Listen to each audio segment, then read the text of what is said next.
The New York Times is reporting this afternoon that President Trump is moving to demand that the Justice Department financially compensate him for the various federal investigations into him.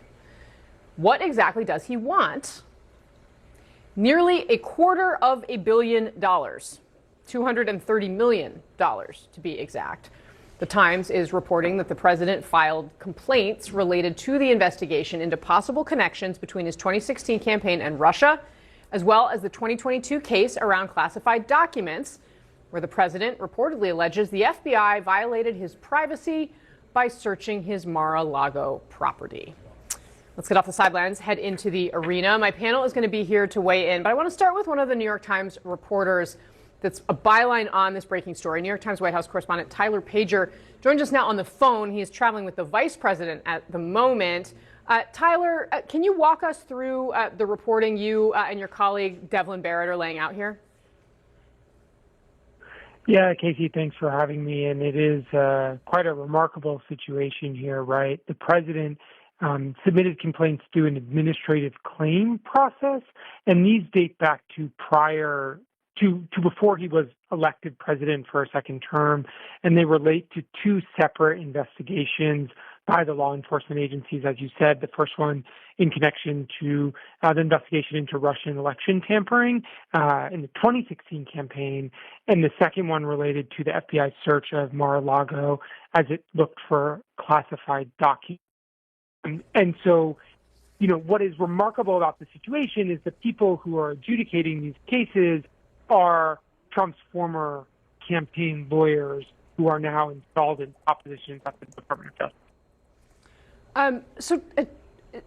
Tyler, I want to read the statement that CNN just got in. This is from President Trump's personal legal team, so outside the White House. They tell us this, quote, President Trump continues to fight back against all Democrat-led witch hunts, including the Russia hoax and the unconstitutional and un-American weaponization of our justice system by crooked Joe Biden and his handlers. Can you walk us through what you've heard from the president, from the White House, from outside advisors, et cetera?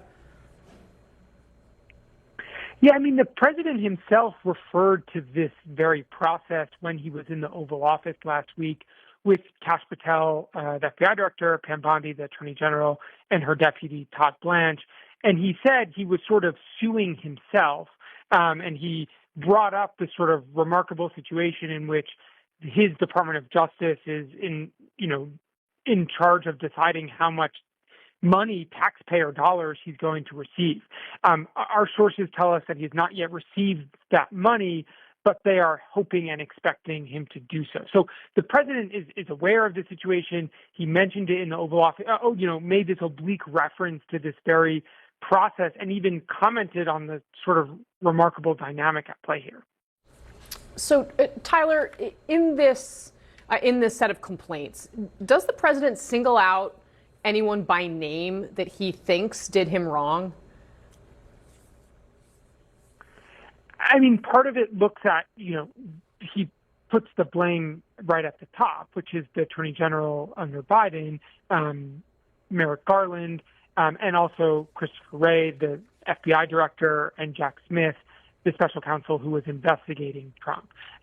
So all of this is, this, Casey, fits into the broader rhetoric and actions we've seen from the president before he was elected and through his current administration. It is targeting the very same people he has long railed against, which are top law enforcement officials under the Biden administration. And so this claim is, in line with the public remarks he's made and also in line with his directions, very, sort of explicit directions to his now law enforcement officials to investigate these very people.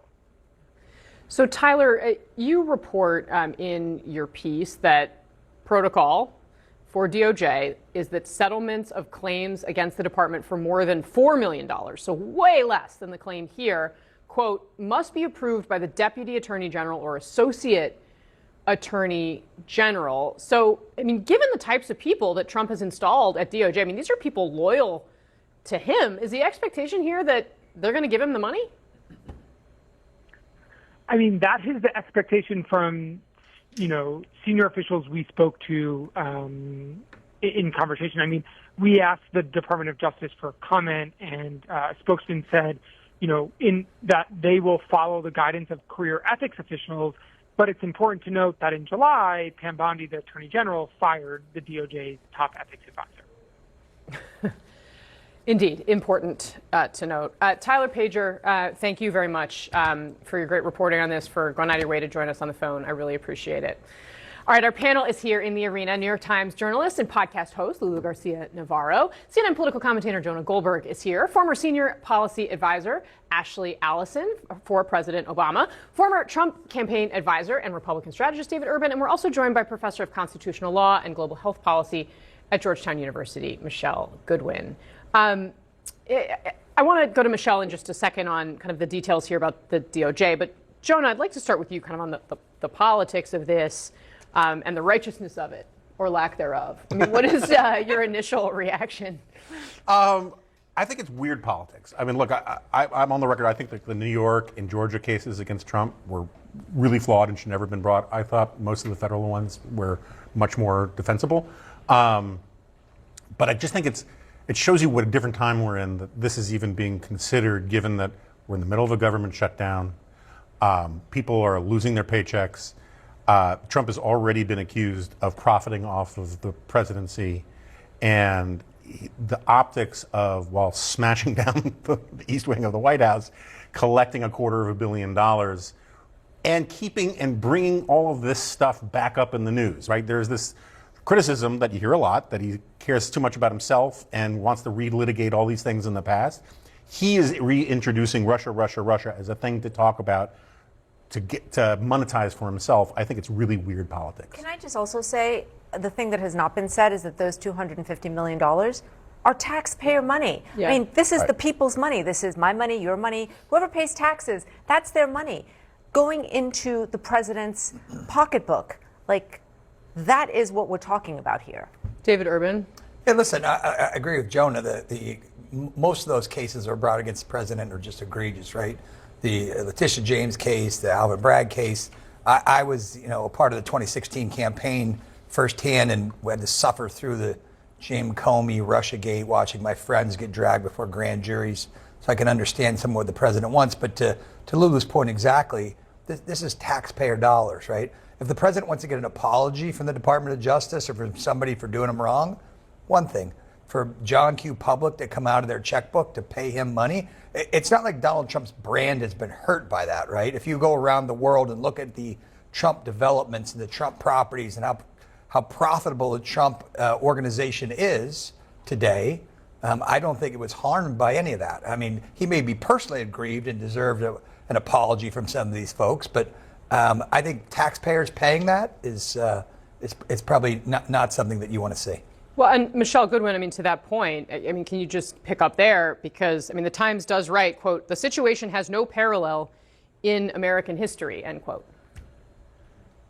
That's right. It has no parallel in American history, just as there is no parallel when the United States Supreme Court granted Donald Trump and any future president absolute immunity, nearly, for any kind of criminal engagement. And certainly the concerns at that time amongst judges, amongst constitutional law professors, given that that was unprecedented, what would that mean in terms of future conduct by Donald Trump? Now, it is important to note that this administrative appeal that he has done for this started not within recent weeks. It's been disclosed, but it started in 2023 and then another in 2024. It certainly does not smack of being presidential, and certainly others would probably say, including those who've been Trump supporters, that his behavior is not always presidential. But the point that's been made by members of the panel that is very clear is that this would come out of taxpayers' dollars.